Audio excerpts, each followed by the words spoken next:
Agora, Ivan, o repórter cinematográfico Wellington Soares, que está com você, fez flagrantes agora há pouco aí nesta região. O que ele flagrou?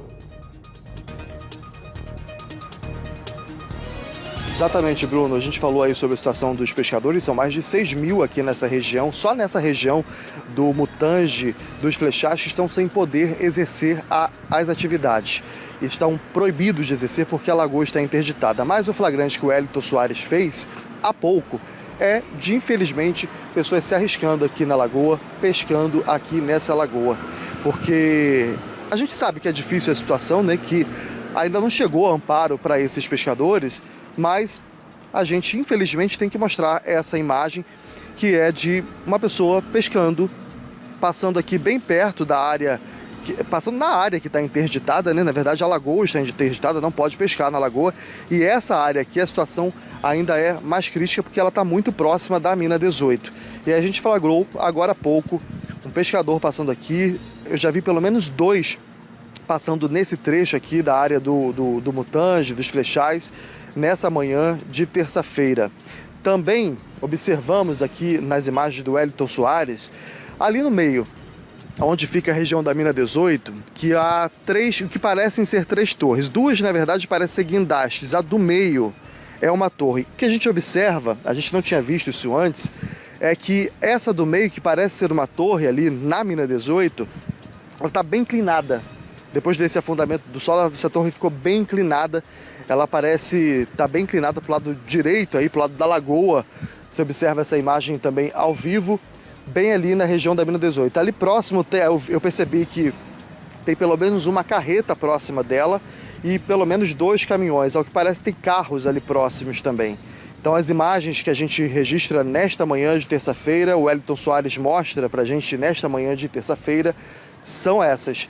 Essa torre que fica ali na região da mina 18, que parece estar bem inclinada, emborcada para o lado da lagoa, a gente não tinha observado essa cena antes, e também esses pescadores que estão se arriscando aqui nessa área interditada da lagoa, onde há o risco ainda, né, ainda há risco nessa região, segundo a Defesa Civil, porque essa área está interditada, a mina se rompeu no domingo, ainda não se sabe a profundidade dela, ainda não se sabe as consequências disso.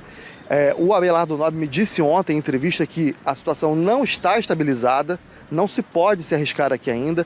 Então, infelizmente, a gente registrou nesta manhã esses pescadores se arriscando aqui nessa região próxima ao Mutange, próxima onde está interditado aqui, onde essa mina se rompeu aqui na mina 18.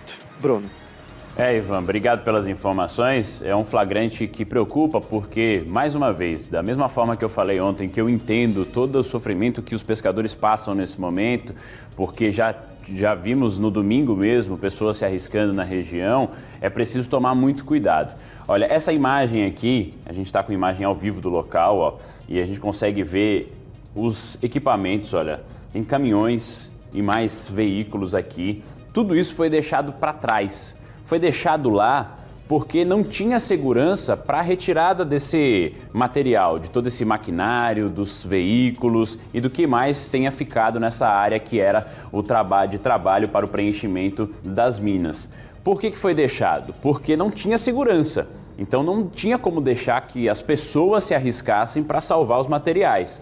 Então, como aquela região ali estava em monitoramento e em risco, tudo foi deixado para trás, porque o primeiro ponto é você salvar vidas. Isso foi feito. Então, quando a gente fala do alerta, mais uma vez, para os pescadores, é o cuidado com a própria vida deles mesmo. Porque isso, você ir até o entorno, próximo mesmo, você pode estar se arriscando demais, como aconteceu no domingo, quando 2 pessoas chegaram até o ponto aqui, no terreno onde acontecia esse trabalho, nesse terreno específico aqui, da mina 18. E horas depois ela se rompeu. Como a gente ainda não tem a estabilidade confirmada do terreno, segue a própria recomendação, a interdição da lagoa para que os pescadores não se arrisquem. A gente está falando da vida deles. Eu também entendo que é preciso ter todo o amparo, o auxílio para cada família que está nesse momento sem a sua atividade, sem o seu ganha-pão. Por isso que é importante que a prefeitura, o governo, os órgãos públicos se movimentem para encontrar essas famílias,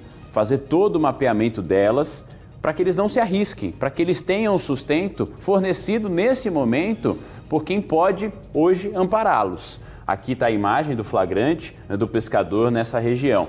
Ela fica um pouco mais em direção à região do Bebedouro. Nós estamos falando do Mutange, mas é já na lagoa, ele está indo em direção ao sentido da mina 18 que rompeu no último domingo. Então, a recomendação não é essa, é que você não vá até a lagoa, não se coloque em risco até que tenha a confirmação da segurança na localidade, para aí sim o pescador voltar, ir atrás do seu sustento no dia a dia com segurança. Enquanto isso, é importante que essas famílias sejam localizadas para que elas possam ter o amparo necessário para não se arriscar dessa forma também na lagoa. E é importante uma fiscalização, é importante que essa fiscalização aconteça de uma maneira também educativa, que chegue nesse trabalhador e fale, olha, você não pode ficar, infelizmente, no momento, não podemos permitir que você vá lá, vá pescar, se aproxime dessa região da mina 18 que ainda não está segura. Os equipamentos vão chegar, vai ter todo o monitoramento nos próximos dias. A gente tem falado isso desde o último domingo após o rompimento. Ouvimos agora há pouco também na matéria da Mônica a fala do Abelardo confirmando que essa área ainda precisa de um monitoramento maior nos próximos dias, para que aí sim a normalidade seja retomada também para os pescadores. Então, essa situação aqui não pode se repetir para não colocar a vida deste pescador, a vida desta pessoa em risco. E uma fiscalização, um olhar mais atento a essas imediações da mina 18 também é importante para evitar que essas pessoas continuem se arriscando. E eu vou repetir, eu vou falar mais uma vez, porque vários moradores desde a última semana, vários pescadores, melhor dizendo, citaram que ainda não receberam nada do poder público, que continuam à mercê, que continuam sem saber como vão conquistar o seu sustento enquanto essa situação não for normalizada. Por isso que neste momento a responsabilidade é da prefeitura fazer esse mapeamento, de ir até as colônias, de entrar em contato com esses pescadores, de colocar um canal de comunicação claro também para que eles possam ter o auxílio necessário, o governo também disponibilizar todo esse amparo, para que aí sim eles tenham as suas necessidades supridas durante esse momento de emergência. É importante que isso seja feito porque a gente já teve relatos de pescadores que ainda não foram amparados desde o momento do risco anunciado até agora também após o rompimento.